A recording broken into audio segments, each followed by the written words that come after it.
Assalamualaikum warahmatullahi wabarakatuh. Perkenalkan, nama saya Aprianto dan rekan saya Cici Kirani Harahap. Kami dari SMK Swasta TI YPD Tebing Tinggi. Di sini kami akan melakukan konfigurasi dasar pada mikrotik tipe RB941. Oke, di sini langsung saja masuk ke videonya. Lanjut. Oke, langsung saja kita akses ke aplikasi Winbox. Ya, kita login ke Winbox. Winbox adalah aplikasi yang digunakan untuk mengakses router mikrotik yang berbentuk GUI atau Graphical User Interface. Di sini terdapat login dan password. Secara default loginnya admin dan passwordnya kosong. Karena di sini IP-nya default yaitu 192.168.88.1, jadi kita reset terlebih dahulu. Ya, sebelum itu di sini ada keterangan seri dari router board yang kita gunakan, yaitu RB941. Lalu untuk menghapus kita login terlebih dahulu, connect, dan kita tunggu sebentar, kita cancel, kita login lagi. Nah, di sini ada keterangan router OS default configuration yang dimana router ini masih dalam keadaan konfigurasi bawaan. Langsung saja kita remove. Ya, kita tunggu.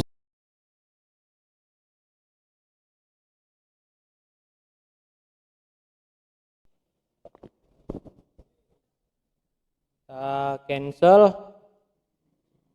Ya, dan di sini IP-nya kosong. Untuk login kita menggunakan MAC address lagi atau alamat fisik pada router. Connect. Dan sini Oke, langkah pertama yang harus kita lakukan adalah mengubah nama router atau identity dengan cara klik system, pilih menu identity. Lalu identity. Di sini kami menggunakan nama sekolah yaitu SMK YPD. SMK YPD. Ya, lalu kita apply dan oke. Dan di sini telah ada keterangannya di sini namanya SMK YPD yang sebelumnya namanya mikrotik. Ini bertujuan agar kita tidak salah router untuk menyeting. Misalnya kita mempunyai banyak router. Lalu kita setting atau menambahkan user login di sini dengan cara ke sistem, lalu ada user. Nah, di sini kan ada user bawaannya. Lalu tinggal kita tambahkan saja di sini. Misalnya namanya di sini SMK YPD dan ada grup atau hak akses. Di sini grupnya terdiri dari 3 tipe. Yang pertama ada full, di mana pengguna dapat mengakses secara keseluruhan yang ada di dalam router mikrotik. Yang kedua ada read, pengguna hanya bisa melihat konfigurasinya saja tanpa bisa mengganti konfigurasi tersebut. Lalu ini ada write, user tidak bisa menambahkan user login baru dan melakukan reset konfigurasi. Dan di sini kita pilih full karena user ini bisa ngapain aja atau bisa melakukan perubahan. Lalu di sini ini tidak perlu. Nah, di sini kita masukkan password 123 di sini misalnya 123, ulangi. Lalu kita apply dan oke. Dan pastikan user bawaannya kita matikan atau hapus. Di sini kita hapus. Oke. Nah, setelah itu kita keluar dengan menu exit dan login kembali. Exit, login kembali. Ya, kita tunggu. Kita login lagi menggunakan MAC address, kita connect. Sebentar, itu loginnya kita ganti jadi Oh SMK ya, YPD. sini loginnya SMK YPD. Ya, ini kelupaan. Ini yang kita buat tadi dan connect. Ya, dan sini berhasil. Langkah selanjutnya kita akan menyeting ke arah WAN atau ke arah ISP. Kita pergi ke menu IP DHCP client. Ya, DHCP client di sini berfungsi agar kita mendapatkan IP secara otomatis dari router ISP. Lalu kita tambah. Nah, pada menu interface kita pilih Ether 1. Dan di sini kita juga mendapatkan DNS NTP dan default routes atau gateway-nya. Karena kita tidak ingin mendapatkan DNS server dari router, maka di sini kita centang saja, lalu kita apply. Dan oke. Pastikan statusnya sudah bound, yang artinya kita sudah mendapatkan IP dari router ISP. Kita bisa mengeceknya di IP, lalu address. Di sini Ether 1 mendapatkan IP yaitu 192.168.1.132. Oke, di sini kita berhasil mendapatkan IP. Coba kita cek gateway-nya ke menu IP. Kita ke routes. Nah, dan di sini kita mendapatkan gateway 192.168.1.1. Ya, gateway di sini berfungsi sebagai pintu keluar kita menuju ke internet atau ke jaringan luar. Oke, kita silang. Setelah itu kita tes koneksi di new terminal dengan cara ketik ping spasi IP gateway yaitu 192.168.1.1. 168.1.1. Ya, kita enter. Nah, di sini dia sudah berhasil. Selanjutnya kita tes ping ke 88. Ctrl C. Ping. Ini kita ping ke arah internet 888. Enter. Nah, di sini dia juga sudah berhasil. Langkah selanjutnya kita ping ke google.com. Ya, coba kita ping ke domain. Ping. Maaf. Ping google.com. Oke. Ya. Nah, di sini dia tidak bisa. Kenapa? Karena kita belum menambahkan DNS atau domain name server. Langsung saja kita tambahkan dengan cara klik IP, pilih menu DNS. Di sini kami menggunakan DNS Google yaitu 888. Ya, dan di sini kita juga bisa menambahkan DNS yang lain. Misalnya dari DNS Cloudflare. Sini DNS-nya 1.1.1. Lalu di sini juga ada allow remote request. Ini berfungsi agar router kita menjadi DNS server pada klien. Langsung saja kita apply dan oke. Setelah itu kita tes lagi di new terminal dengan cara ketik ping spasi google.com. Ya, kita tes ke Google karena tadi tidak bisa, maka bisa google.com. Ya, lupa. Sini kita ketik ping Google, ya, ketinggalan.com ya. Ya. Sini sudah berhasil. Oke, langkah selanjutnya kita mengarah ke LAN atau local area network yang berada di Ether 2 dengan cara klik IP, pilih menu address. Address. Di sini kita tambah. Sebentar, ya. sini reconnect. Ada problem. Kita tunggu sebentar. Kita login kembali. Ya. Lanjut. Sini kita tambah IP-nya 10.10.10.1/24. Nah, di sini kita menggunakan IP bebas. Dan jangan lupa /24. Interface-nya Ether 2. Kenapa? Karena Ether 2 yang mengarah ke laptop. Langsung saja kita apply. Kita apply. Lalu oke. Dan oke. Agar Ether 2 memberikan IP secara otomatis ke laptop atau klien, kita dapat menambahkan DHCP server atau Dynamic Host Configuration Protocol dengan cara klik IP, pilih menu DHCP server. Nah, ini udah. Langkah selanjutnya ke menu DHCP setup. Lalu pilih interface-nya yaitu Ether 2 yang kita buat tadi. Lalu next. Nah, dan di sini ada IP network-nya. Lalu lanjut saja, next, dan gateway-nya 10.10.1. Oke, kita next. Nah, di IP pool kita akan memberikan range IP dari 10.2 sini, 10.2 sampai 10. Ya, misalnya 10 untuk membatasi IP. Lalu kita next. Dan di sini ada DNS server yang kita buat tadi. Di sini DNS Google dan DNS Cloudflare. Lalu kita next. Nah, di sini juga ada list time. atau berapa lama sebuah perangkat menggunakan IP DHCP sebelum server memperbaruinya. Dan di sini kita beri 10 menit saja, apa-apa. Next. Lalu oke. Langkah selanjutnya coba kita cek apakah laptop kita mendapatkan IP dari DHCP server atau dari router. Kita ke ini network dan pastikan di sini networknya Optane atau DHCP. Dan di sini di Windows 11 kita DHCP di sini. Nah, di sini sudah DHCP. Ya, DHCP save. Dan kita tunggu sebentar.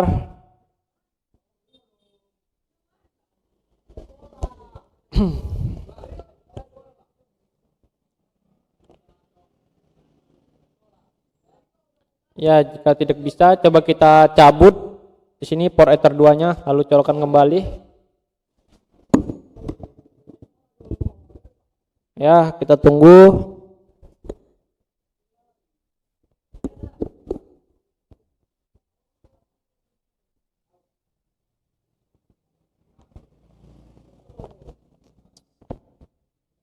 Ya, ini agak lama ya. Kita tunggu saja sebentar. Menunggu Wahyu.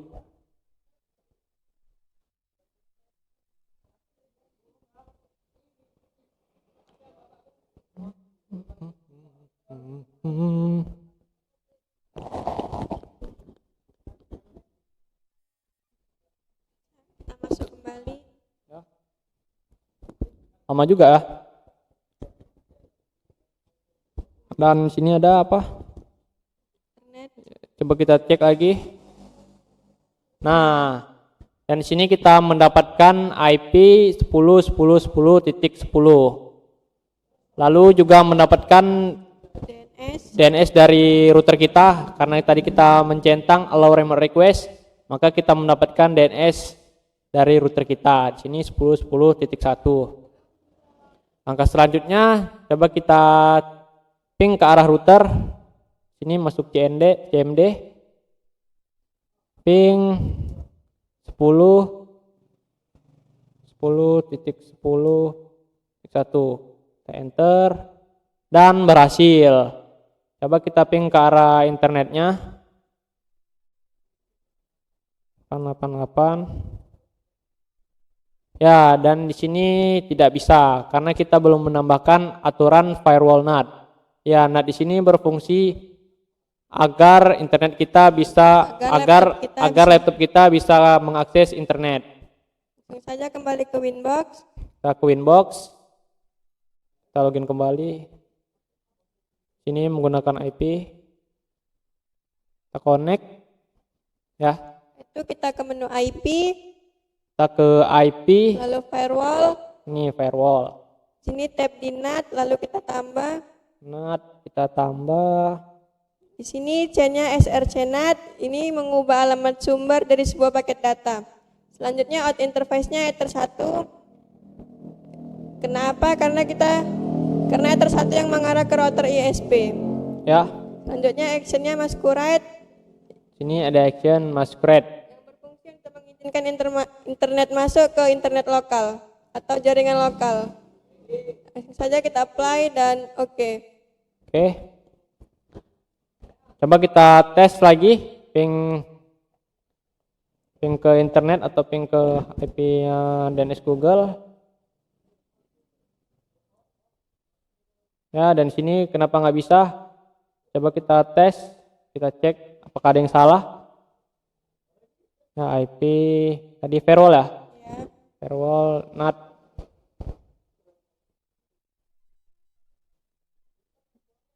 Dan di sini src NAT sudah betul, dan ini Ether 1. Out interface Ether 1. Lalu actionnya. Ya, sini telah benar. Kita apply. Oke. Kita tes lagi. Kita tes. Ke CMD. Ya, kita ping lagi.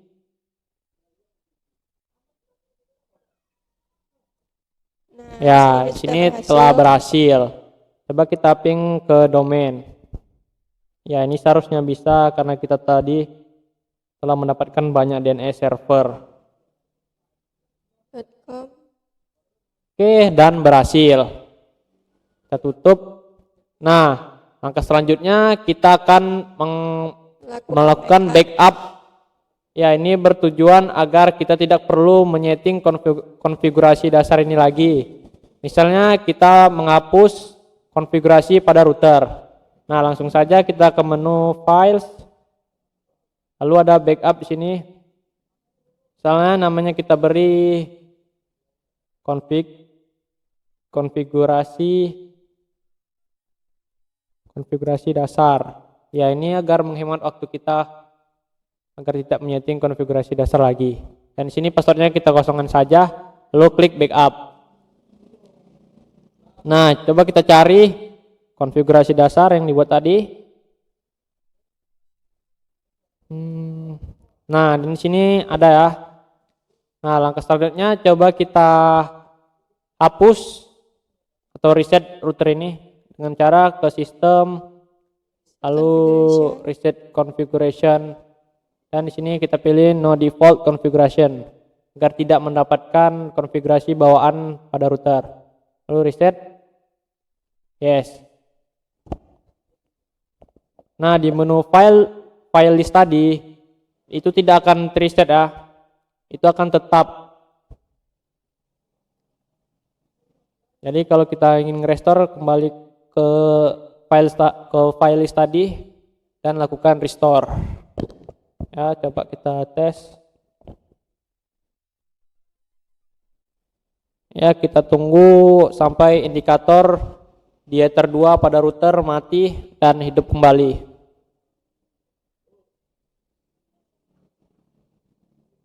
Dan di sini telah mati.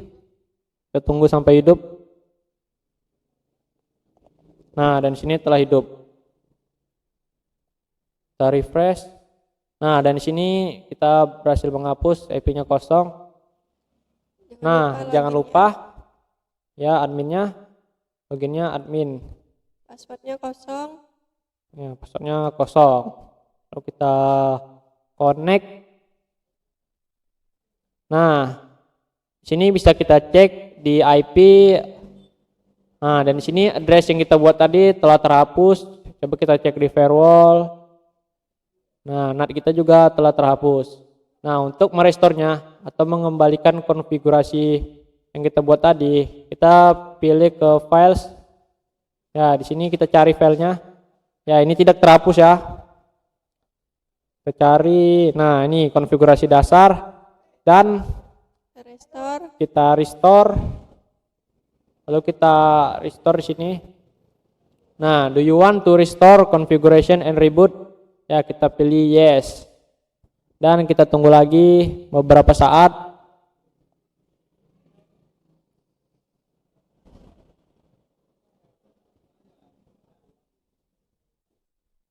Kita tunggu sampai router selesai melakukan boot.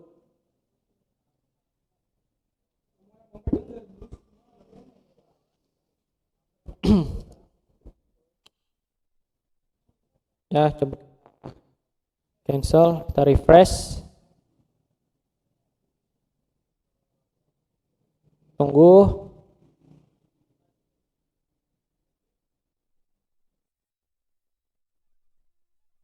Nah, dan di sini IP-nya telah muncul. Ini IP yang kita buat sebelumnya.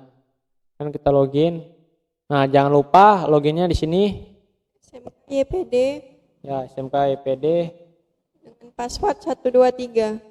Dengan password 123. Ini user yang kita buat tadi. Lalu kita connect.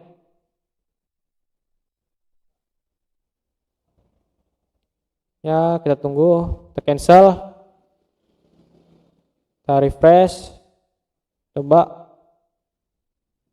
kita connect kembali. Nah, coba kita tes. Kita cek IP-nya. Address. Nah, ini IP yang kita buat tadi. Dan ini firewall-nya. Nah, ini konfigurasi atau backup kita telah selesai. Oke. Sekian video dari kami. Kami tutup dengan Wassalamualaikum warahmatullahi wabarakatuh. SMK bisa. YPD Oke,